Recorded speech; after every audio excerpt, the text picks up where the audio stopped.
नमस्कार दोस्तों, मैं हरीश वर्मा स्वागत करता हूं आपके अपने YouTube चैनल पर।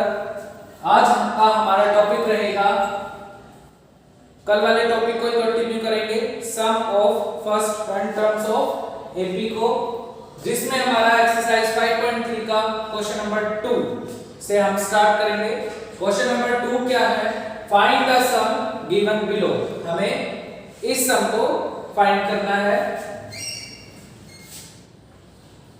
एपी क्या है? 7 plus 10:1/2 plus 14 plus up to कहां तक? 84 तक।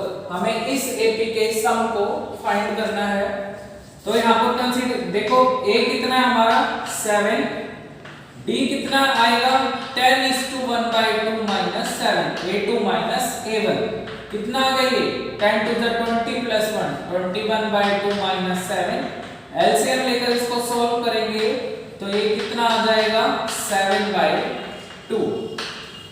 और लास्ट टर्म an हमारे पास कितना है? 84। देखो एसएफ का फॉर्मूला है n/2 a plus n और n/2 2a plus n minus 1 into t। दोनों फॉर्मूले में हमें n की नीड पड़ेगी, लेकिन यहाँ पर n गिवन नहीं है, तो हम सबसे पहले n की वैल्यू फाइंड करेंगे। an का फॉर्मूला लगाएंगे a plus n minus 1 into d। an की वैल्यू 84, a की वैल्यू 7, n हमें फाइंड करना है और d की वैल्यू 7/2। इस 7 को यहां लाकर माइनस कर देंगे 84 में से, क्या बच गया? 84 minus 7 which is 77। अब 2 मल्टीप्लाई में, यहां डिवाइड में इस साइड आकर मल्टीप्लाई में, यहां मल्टीप्लाई में इस साइड आकर डिवाइड में, इसको कैंसिल करेंगे। 11 2 जा 22, ये माइनस 1 इस साइड आकर प्लस का 1, तो यहां से n की वैल्यू कितनी आ गई? 23। लेकिन हमें n नहीं निकालना, हमें सम निकालना है। तो सम के लिए फॉर्मूला लगाएंगे। अब देखो हमारा यहाँ छोटे फॉर्मूले से भी काम चल रहा है, n/2 a plus an, क्योंकि हमारे पास n भी है, a भी है, an भी है। तो यहाँ n की वैल्यू पुट करेंगे 23/2, a की वैल्यू 7 और an की वैल्यू 23। ये आ गया हमारा 23/2 मल्टीप्लाई बाय 30, 2 1 जा 2, 15 जा 15 को 23 से मल्टीप्लाई करेंगे तो कितना आ जाएगा? 345। तो इस एपी का सम कितना आ गया? 345। Is this clear?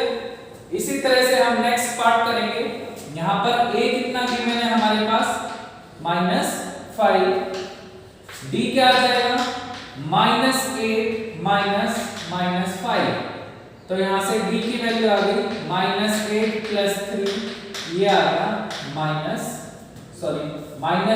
Plus 5, minus minus plus, ये आ गया हमारा -3।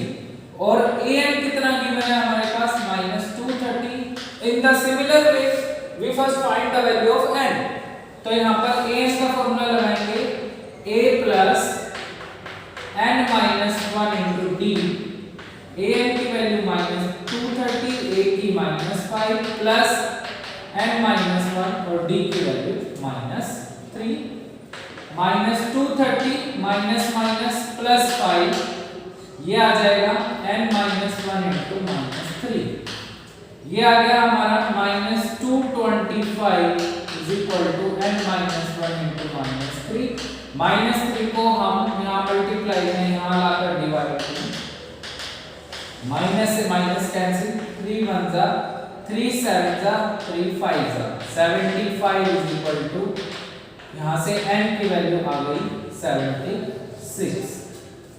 There are 76 term in this AP।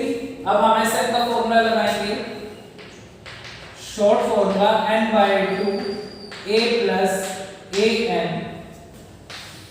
यहां से Sn की वैल्यू आ गई 76/2, a की वैल्यू -5 और an की वैल्यू -230।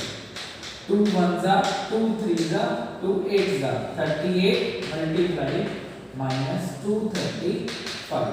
इनको मल्टीप्लाई करके आप आंसर लिख सकते हो। Is this clear? First of all we find the value of n and after that apply formula of Sn. Next question है हमारा क्वेश्चन 3। इसके अंदर हमें कुछ टर्म्स दे रखी है और कुछ टर्म्स हमको फाइंड करनी है। जैसे यहाँ पर हमारे पास a गिवन है 5 और d गिवन है 3, an गिवन है 50, हमें n फाइंड करना है और Sn फाइंड करना है। देखो कैसे करेंगे, जो चीज गिवन है हम उसी को लेकर चलेंगे। First of all an given है तो an का फॉर्मूला लगाएंगे a plus n minus 1 into d। an की वैल्यू 50, a की वैल्यू 5, n हमें फाइंड करना है और d की वैल्यू 3। 50 ये 5 यहाँ पर माइनस का n माइनस 1 इंटू 3, यहाँ से क्या आ गया 45 is equal to n minus 1 into 3। अब 3 मल्टीप्लाई में यहाँ पर डिवाइड में 3 बनता 15 का, तो 15 प्लस 1 ये आ जाएगा n की वैल्यू आ गई 16।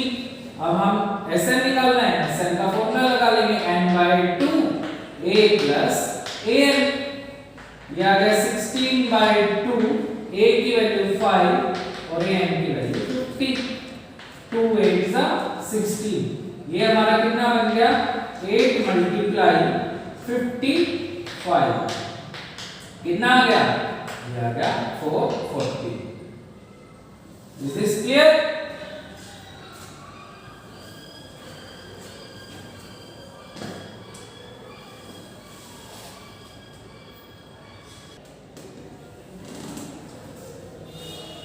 देखो हम थर्ड क्वेश्चन को ही कंटिन्यू करेंगे, जिसका सेकंड पार्ट है A7, A13 35, हमें फाइंड करना है D और S13। हमने कल भी बताया था कि जो हमें गिवन होगा हम उसी का यूज करके ही अदर टर्म्स को फाइंड करेंगे, अपनी तरफ से कुछ भी ऐड और सब्ट्रैक्ट नहीं करेंगे।